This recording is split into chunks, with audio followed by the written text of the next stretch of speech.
ఏపీలో private travels bus దగ్ధమైంది. దుర్ఘటనలో 15 మంది సజీవ దహనమయ్యారని తెలుస్తోంది. మార్కాపురం జిల్లా రాయవరం మెడికల్ కాలేజీ సమీపంలో ఈ ఘోర ప్రమాదం జరిగింది. పలకల క్వారీ దగ్గర tipper, Harikrishna private travels bus ఢీకొన్నాయి.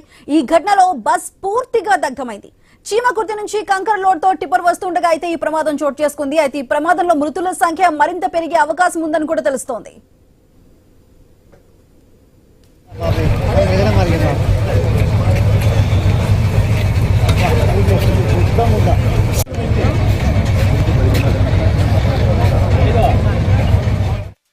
మొత్తం బస్సులో ప్రమాద సమయంలో 40 మంది ప్రయాణికులు ఉన్నారని డీటెయిల్స్ అయితే అందుతున్నాయి. ఈ బస్సు ఇటు నిర్మల్ నుంచి నెల్లూరు వెళ్తుండగా కూడా ఈ ప్రమాదం చోటు చేసుకుంది. మనం చూసుకోవచ్చు, ఇటు మనకి విజువల్స్ లో కూడా క్లియర్ గా కనిపిస్తుంది. అది ఒక సింగిల్ లైన్ రోడ్. అక్కడ ఒక చిన్న మలుపు ఉంటుంది. ఆ మలుపు తిరిగే దగ్గర అది డ్రైవర్ నిద్రమత్తు కారణం కావచ్చు, లేదంటే అధిక వేగం కారణం కావచ్చు, అటుగా వస్తున్న కంకర్ లోడ్ తో వస్తున్న టిప్పర్ అయితే ఢీకొంది. అయితే టిప్పర్ ని ఢీకొనే సమయంలో కూడా అక్కడ ఉన్న డీజిల్ ట్యాంకర్ ని ఢీకొనడంతో ఈ ప్రమాదం చోటు చేసుకుంది. దాంతో మంటలు మొత్తం పూర్తిగా ఇటు బస్ కి అదేవిధంగా టిప్పర్ కి కూడా మంటలు పూర్తిగా అయితే వ్యాపించాయి. అయితే నిద్రమత్తులో ఉన్నవారు బయటకు రాలేక చాలా మంది కూడా మొత్తం 14 మంది అయితే మృతులు అక్కడ సజీవ దహనమయ్యారని తెలుస్తోంది. అయితే మిగిలిన వారు కొద్దిపాటి గాయాలతో తప్పించుకున్నప్పటికీ మరికొంతమంది పరిస్థితి కూడా విషమంగా ఉన్నట్లు తెలుస్తోంది. అయితే ప్రమాదం జరిగిన వెంటనే అక్కడ ఉన్న డ్రైవర్ కూడా పరారైనట్లు తెలుస్తుంది. అయితే అక్కడ ఉన్న క్లీనర్ అయితే నిద్రపోయి ఉన్నాడు ఆ సమయంలో. సో ప్రమాదం జరగగానే బయటికి దూకి తప్పించుకున్నట్లుగా తెలుస్తోంది. అయితే ప్రస్తుతానికి ప్రమాదానికి సంబంధించి మొత్తం 14 మంది అయితే మరణించినట్లు డీటెయిల్స్ అందుతున్నాయి. మిగిలిన వారిని అయితే వెంటనే సహాయక చర్యలు పూర్తి చేసి వివిధ హాస్పిటల్స్ కి అయితే చుట్టుపక్కల హాస్పిటల్స్ కి అయితే తరలించారు. ప్రస్తుతానికి ఇంకా లోపల మరణించిన మృతదేహాలను ఇంకా బయటకు తీయాల్సి ఉంది.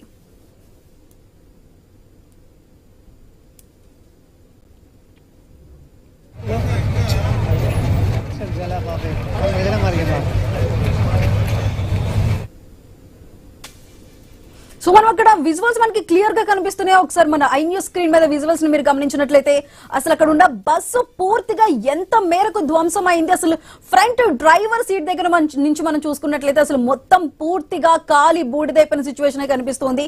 అసలు మొత్తం కూడా ఇనుప రేకులు తప్ప ఇంకేం అక్కడ బస్సు రూపం అనేది లేకుండా కూడా పూర్తిగా దహనం అయిపోయిన సిచ్యువేషన్ మనకు కనిపిస్తుంది. ఎందుకంటే డీజిల్ ట్యాంకర్ ని ఢీకొట్టడంతో ఇటు బస్సు అటు టిప్పర్ రెండు కూడా పూర్తిగా దెబ్బతిన్నాయి. ఇటు బస్సు అయితే పూర్తిగా ధ్వంసమైందని చెప్పొచ్చు. డ్రైవర్ అయితే వెంటనే అక్కడి నుంచి దూకి పరారైన సిచ్యువేషన్ ఉంది. అయితే ఇది ఎర్లీ మార్నింగ్ సమయంలో జరగడంతో చాలా మంది స్లీపర్ బస్ లో పడుకొని ఉన్నారు. వెంటనే అలర్ట్ అవ్వలేక వెంటనే పైనుంచి దిగి కిందకి వెళ్లలేక ఇటు చాలా మంది కూడా ఈ 14 మంది కూడా మరణించినట్లయితే తెలుస్తోంది. ఇటు దీని వల్ల కూడా కొంతమంది అయితే గాయాలతోనే తప్పించుకున్నారు, మరి కొంతమంది మాత్రం ఇందులో చిక్కుకొని ఉన్నారు. సో మనం బస్ అయితే మనం క్లియర్ గా చూడొచ్చు. పూర్తిగా అసలు ఫ్రంట్ పార్ట్ నుంచి కూడా బ్యాక్ వరకు కూడా అసలు మొత్తం ప్రతి సీటు లోపల ఉన్న ప్రతి సీటు ప్రతి భాగం కూడా మొత్తం కాలి బూడిదైపోయింది. కేవలం ఆ ఇనుప రేకులు తప్ప మనకి ఏది కూడా మనకి ఇంకేం కూడా కనిపించకుండా పూర్తిగా ఇంత ఘోరంగా కూడా ఇది పూర్తిగా ధ్వంసమైన సిచ్యువేషన్ కనిపిస్తుంది.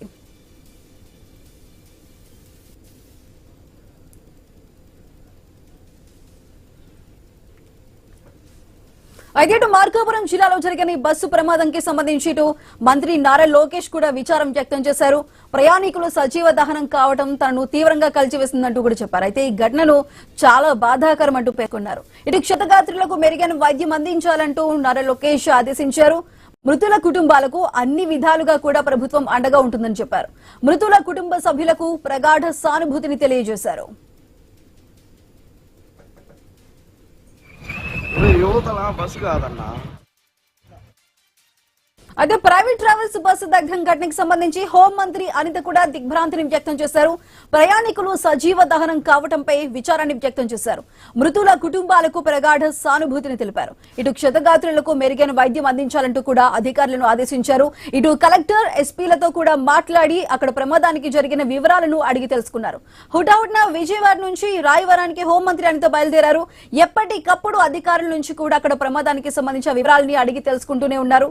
ఇలాంటి ఘటనలు మళ్లీ జరగకుండా కట్టుదిట్టమైన భద్రతా చర్యలు చేపట్టాలంటూ కూడా అధికారులను ఆదేశించారు హోంమంత్రి అనిత. అయితే బాధిత కుటుంబాలకు ప్రభుత్వం అండగా ఉంటుందని భరోసా కూడా ఇచ్చారు ఆమె.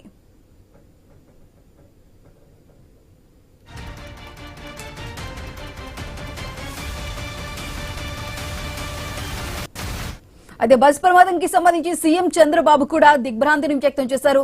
ప్రయాణికులు సజీవ దహనం కావడంపై విచారాన్ని వ్యక్తం చేశారు. అయితే అసలు ఈ ప్రమాదానికి సంబంధించి అధికారులతో సీఎం క్లియర్ గా మాట్లాడారు. అసలు ఈ ప్రమాదానికి గల కారణాలపై సమగ్ర విచారణని జరపాలి, నివేదిక సమర్పించాలంటూ కూడా అధికారులను ఆదేశించారు.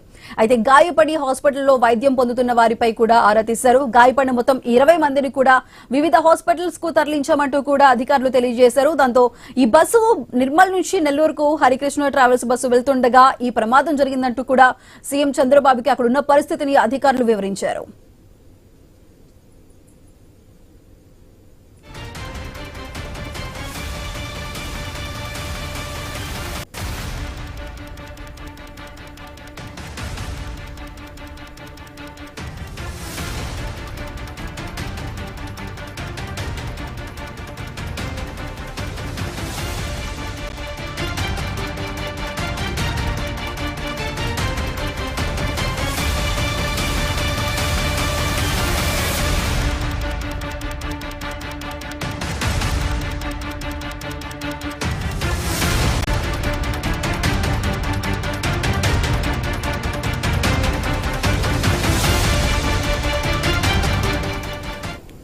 అదే మార్కాపురంలో జరిగిన ఈ హరికృష్ణ ప్రైవేట్ ట్రావెల్స్ బస్సు ప్రమాదానికి